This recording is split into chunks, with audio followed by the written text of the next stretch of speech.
वो कहते ना, it's just a I wash. ये सिर्फ आंखों पे पर्दा डालने के लिए आज बुलाया गया था। कुछ और सोचकर आए थे या कुछ और सोचकर हमने अप्लाई किया था, उसके लिए ये नहीं, एक फॉर्मेलिटी पूरी की गई आज। ये जो C&V की प्रक्रिया जिसको बोला गया चेक एंड वेरिफिकेशन, यानी सुप्रीम कोर्ट के जो आदेश है, निर्देश है, उनको भी नहीं माना जा रहा। ये सुप्रीम कोर्ट के आदेश निर्देशों को भी नहीं माना जा रहा कि किस तरीके से चेक एंड वेरिफिकेशन होगी।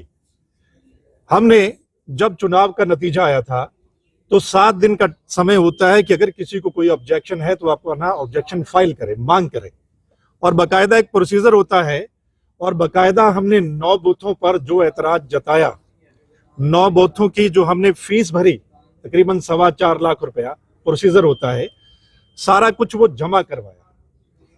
हमें तो उम्मीद थी कि बहुत पहले होगा ये, लेकिन इतने समय बाद भी हम सोच रहे थे कि शायद हमने जिसके लिए अप्लाई किया वो हमारे सामने आएगा, यानी ईवीएम और वीवीपैट, जिन 9 बूथों का मैंने अप्लाई किया था वो मेरे सामने आएगा कि कितना वोट ईवीएम में पड़ा, क्या वो वीवीपैट में निकला या नहीं निकला।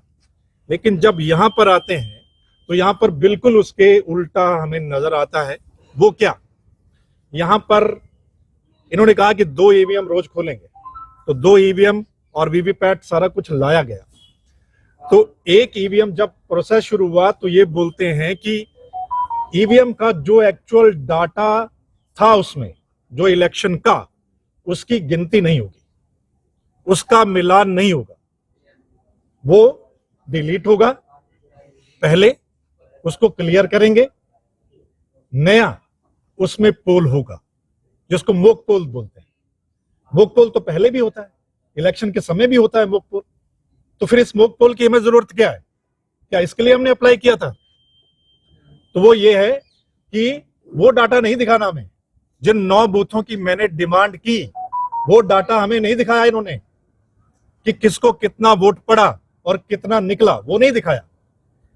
उसको क्लियर करना है। मतलब एक ही मशीन मैंने अभी तो खोली थी, दूसरी मैंने बंद करवा दी है। क्यों? क्योंकि मैं संतुष्ट नहीं हूं कि वो डाटा हमें नहीं दिखाना है।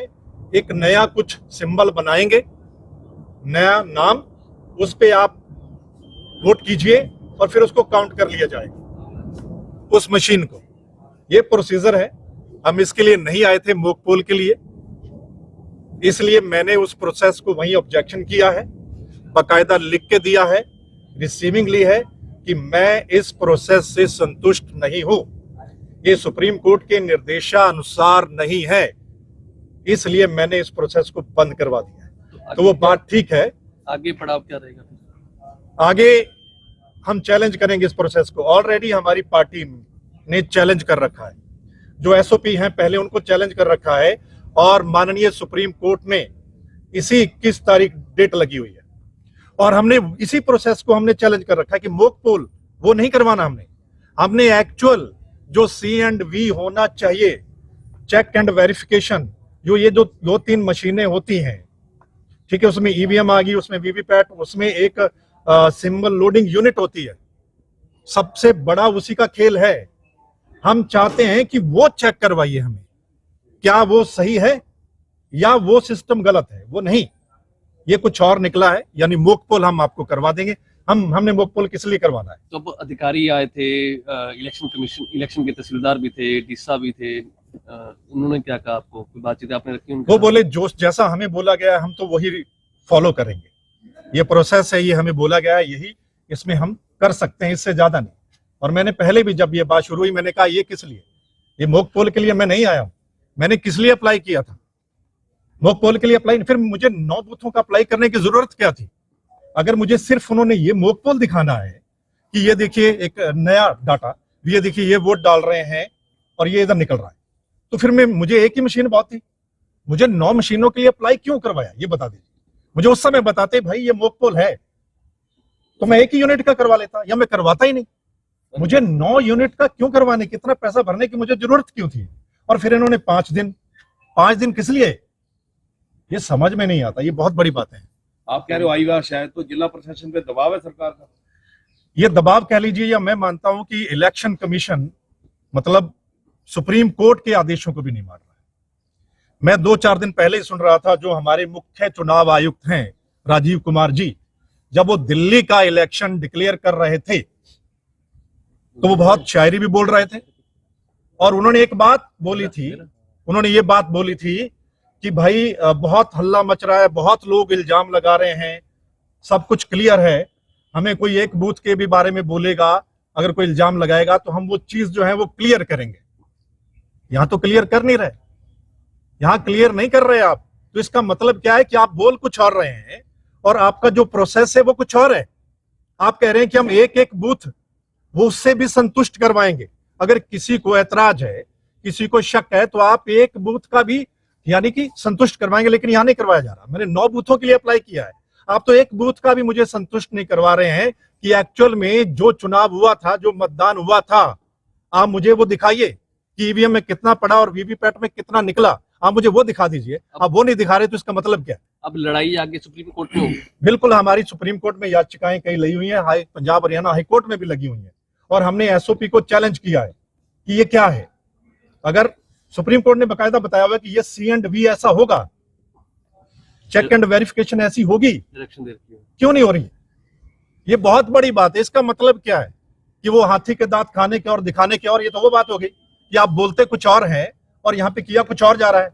इसका मतलब क्या है कि जो सवाल उठ रहे हैं वो सवाल बरकरार हैं। पहले हरियाणा का इलेक्शन होता है, फिर महाराष्ट्र का इलेक्शन होता है और दोनों जगह ये सवाल उठते हैं। बकायदा लोग एफिडेविट देने के लिए तैयार होते हैं कि हमने वोट डाला था, निकला नहीं महाराष्ट्र में, लेकिन उसके बाद अब दिल्ली का इलेक्शन भी हो रहा है, वो सवाल बरकरार है और कहा जा रहा है कि बिल्कुल साफ सुथरा सब कुछ ओके है।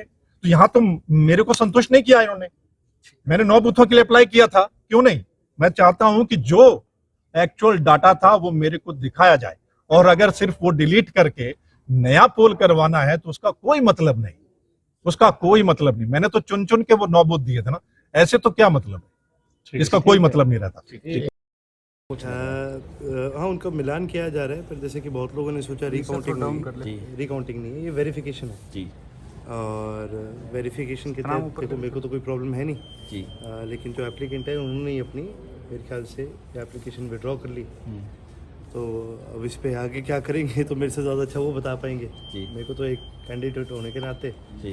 ये वेरिफिकेशन प्रोसेस सही जाए, मेरी तरफ से हाज़िरी होनी ज़रूरी थी, वो मैंने अपना काम तो अभी प्रोसेस वो सही पाया गया सर, जो वेरिफिकेशन का जो भाई हमें तो कोई दिक्कत नहीं मिली। जी। जिस प्रकार से सारा प्रोसेस होता है, जिस प्रकार से इलेक्शन एजेंट्स के आगे होता है, बूथ एजेंट्स के आगे होता है, ये सारा पहले भी हो रखा है और उसी सेम प्रोसेस पे चल रहा है। क्या आपको लगता है कि कांग्रेस चुनाव हार चुकी है तो इसी वजह से ईवीएम पर सवाल उठाती है? दिक्कत ये है, इनकी मजबूरी है। अब हुड्डा साहब खुद पर तो इल्ज़ाम ले नहीं रहे, तो अब ये ईवीएम पे लगा रहे हैं। ठीक है, अब इनकी मजबूरी होगी कि भाई अगर इन्होंने आरोप लगाया है तो इनको कोर्ट भी जाना पड़ेगा, इनको लगातार मांग करनी पड़ेगी। अब ये कह रहे हैं कि भाई ये वेरिफिकेशन भी गलत है, तो दिक्कत इनकी नहीं है, हुड्डा साहब की मजबूरी है। अगर ये चीज़ भी क्या कहते हैं जो इनका आरोप है गलत पाया गया तो आपको पता है ना सारा आरोप इनके सर पर ही आना है, तो वो तो बचने के लिए कर रहे हैं ये सारा काम। जो आपको वोट मिले हैं क्या ओरिजिनल है? आप बताओ यार, जनता में आप मेरे को लगता है मेरे से ज़्यादा जितने या मैं जाता हूँ उतना ही आप जाते हो। इलेक्शन प्रोसेस के ऊपर आप उंगली नहीं उठा सकते। जो 9 बूथों की बात की गई है कि जिसमें रानिया के 2 बूथ है, अमृतसर खुर्द का बूथ है, बड़ोलिया वाले का है, आपको क्या लग रहा है वहाँ पे आपको जीत मिली है तो इस तरह से वहाँ पर जो गड़बड़ी के आरोप लगाए हैं कि नतीजे हैं वो कई बूथों में मेरे को जीत मिली है जी, कईयों में मैं दूसरे नंबर पर हूँ, बहुत सारे ऐसे होंगे जिनके अंदर मैं तीसरे नंबर पर हूँ जी। ये डिटरमिन करना क्या करना वो तो भाई कैंडिडेट जिसने एप्लीकेशन लगाई आप उससे पूछो। क्या नसीहत देंगे कांग्रेस को? मैं ये कहूँगा कि अपनी हार एक्सेप्ट करो, अपनी गलतियों को सुधारो।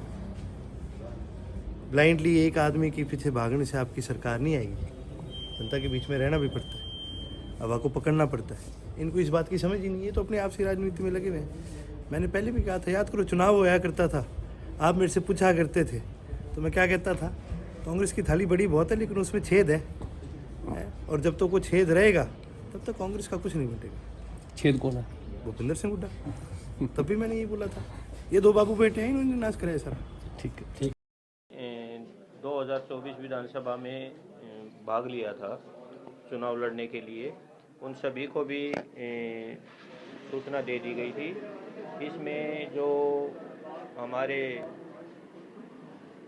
एमएलए माननीय एमएलए महोदय हैं वो स्वयं उपस्थित हुए और शिकायतकर्ता जो कांग्रेस के उम्मीदवार थे सर्वमित्र जी, उनके सामने हमने वेयर हाउस से मशीनें निकाली। उन्होंने 9 बूथों की CNV के लिए प्रार्थना पत्र फीस जमा की थी और उनमें से बूथ नंबर 149 और 151 उन्होंने सेलेक्ट किया था आज के दिन के लिए, जिनकी हमने बैल से जो इंजीनियर आए थे उन्होंने उसके अंदर सिंबल लोडिंग किया और सिंबल लोडिंग के बाद पूरा प्रोसेस सर्वमित्र जियों के सामने किया गया था। फिर उन्होंने ये प्रोसेस देख करके मना कर दिया कि हमें तो जो एक्चुअल जो पोल हुआ था 2024 में उसकी गिनती करवानी है, न कि हमने मशीन की CNV करवानी है। और इसी के साथ उन्होंने प्रार्थना पत्र हमारे जिला निर्वाचन अधिकारी को लिख दिया कि मैं इस प्रोसेस को बंद करवाना चाहता हूँ, जिससे अब ये प्रोसेस बंद कर दिया गया है। तो जो डेमो वगैरह कुछ भी नहीं होगा? अब कुछ नहीं होगा जी। तो संतुष्ट दिखाई नहीं दिए कांग्रेस के जो कैंडिडेट हैं? वो उनका मानना था कि हमने ये सोच करके फीस जमा की थी कि जो वीवीपैट की पर्चियाँ हैं या रिजल्ट जो उस समय विधानसभा में दिखाया गया था वही दोबारा दिखाया जाएगा।